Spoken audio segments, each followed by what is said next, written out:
Good morning. I'm Dr. Laura Murillo, President and CEO of the Houston Hispanic Chamber of Commerce, one of the largest chambers of commerce in the country. I'd like to begin by thanking Commissioners Court for their ongoing support in the Houston Hispanic Chamber of Commerce, for all the time you've taken in attending, and participating, and listening to our members. Today I'm here to talk to you about something that's been very important and has been on our agenda for many years, and that is supporting the small business community. You, more than anyone else, know and understand the importance of small business, the 90,000 small businesses in this region. We are here today to ask for your support, including these small businesses in a very important part of our region, and that is to give them consideration and a level playing field at Harris County. We know currently there are many individuals who are participating through purchasing and other activities here at the county, and we appreciate that. But we want to work with you. We want to be part of a solution to make sure that all of Harris County is represented.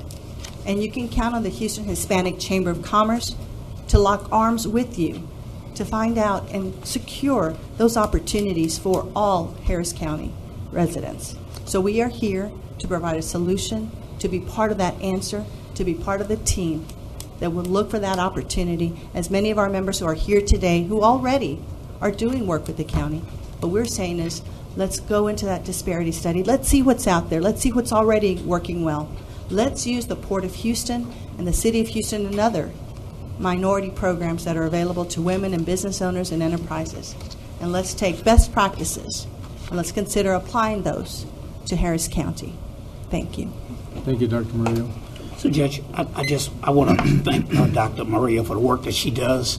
I told her that I came back for her event. I was coming in from an opening of a museum in Montgomery, Alabama. So I had to get somebody to drive me to Atlanta to get in, but it was a great event. I appreciate you coming. So the item on the agenda is just to let us move forward with negotiating with the City of Houston. If a disparity study is done, my intent is to offer to pay for it from Precinct 1.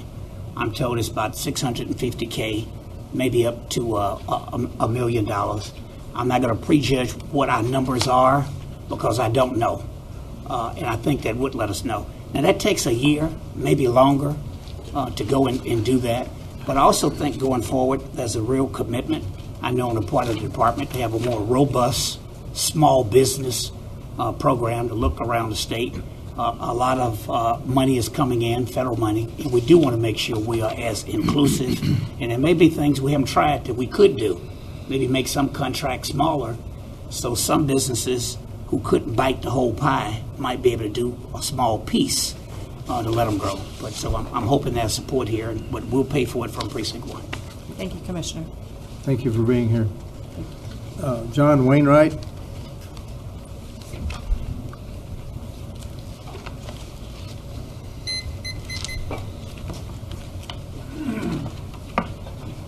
Morning. Good morning, Judge, Commissioners. My name is Dr. John Wainwright. I'm Managing Director with NERA Economic Consulting in Austin, Texas. I was the principal investigator on the most recently completed disparity study for the City of Houston. According to the Survey of Business Owners, which is a 5-year study done by the Census Bureau, African Americans are 13% of the general population. They own 5% of the businesses. Those businesses earn 1% of the business sales and receipts in the country. Hispanics are just over 13% of the population, 7% of the businesses, and earn 2.5% of business sales and receipts. Women, of course, are 51% almost of the population, own 30% of the businesses, and take home just 12% of the receipts. This is what good information, the kind of light good information can shed on this area. From what I saw in the paper this morning and from the video of some earlier executive sessions, it does appear the county has extremely limited information about its own contracting and purchasing spending with MWBEs or with anyone else for that matter. A well-done disparity study can help close this information gap and provide the basis for a fair and balanced MWBE program to promote their inclusion in county contracting and purchasing and to generate better outcomes for the community as a whole. So I urge you to strongly consider doing a study. Don't be afraid of the information it might generate. I think it can only be helpful, and thank you for your attention. Thank you, Mr. Two Wainwright. quick questions. One, a correction. You saw the video of the public session because we haven't had. Oh, is there video of the private session? Yeah, it's public. Number two. I wish there was. It'd be a horror film. Did you work on the? I remember you were a professor at the LBJ school in Austin many years ago. Yes. Did you work on the state disparity study? I work in an ancillary role on the '94 State of Texas Disparity Study, which was So a that was the pioneering first one effort. that was done, to my knowledge, in Texas. In Texas, yes, sir. Okay, all right. And it's a cottage industry. They're very, and I'm hoping I won't go through this again. I got a bet running on how quick we're going to get out of here today. But there's a cottage industry. Very few people do You're these assuming things, today, right? anyway. It is, and lest you believe I'm here trying to promote my own interests, I'm retiring, so I won't be in the running for any more disparity studies. But yes, there's about a half a dozen firms in the country that do these. And you came from was Nero the biggest one in the country? They are and still are. Okay. Yes, although that's a small fraction of And what are they do part as of a whole. publicly traded company? Is Nero- They are a subsidiary of Marsh & McLennan. Yes, sir. Yes, sir. Okay. All right. Thank you. Thank you very much. Ingrid Robinson.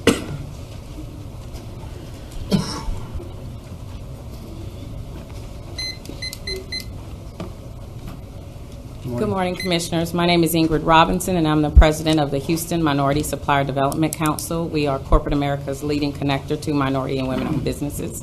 We have been in existence for over 45 years, helping corporations and governmental entities to connect minority-owned companies to contracting opportunities. So this is our area of expertise. What I want to talk about is our membership is comprised of over 600 minority-owned companies. We're the only organization that represents all ethnic minority-owned businesses: African American, Hispanic, Native American, Asian Indian, and Asian Pacific. And what we do is focus on how to connect those businesses to corporations and governmental entities to gain contracting opportunities. Some of the biggest challenges we have is some of our smaller companies, which we call our Class 1s, who generate contracts under $1 million, is having access to small subcontract opportunities. And I think that as we look at the county, I think that one of the ways we could benefit from this is to expand on the county's diversity and do this disparity study so that we make sure that we understand where disparities lie, and then that we can develop a strategy and support the commission in addressing those issues. So in HMSDC, just to give you some perspective, when we look at minority-owned businesses, HMSDC members generate over $47 million a day in direct, indirect, and induced revenue. Our total impact is over $17 billion annually for $22.8 billion if you look at our entire service territory, which goes to the Louisiana border, out to Corpus Christi, and the greater Houston area. So MBEs pay in terms of salaries over $4.2 billion, and our companies represent over 67,000 employees in their businesses. And so I'm here to support this initiative, to support the disparity study. We've worked with the city on their disparity study. We're a partner with the state with their hub program and their disparity study.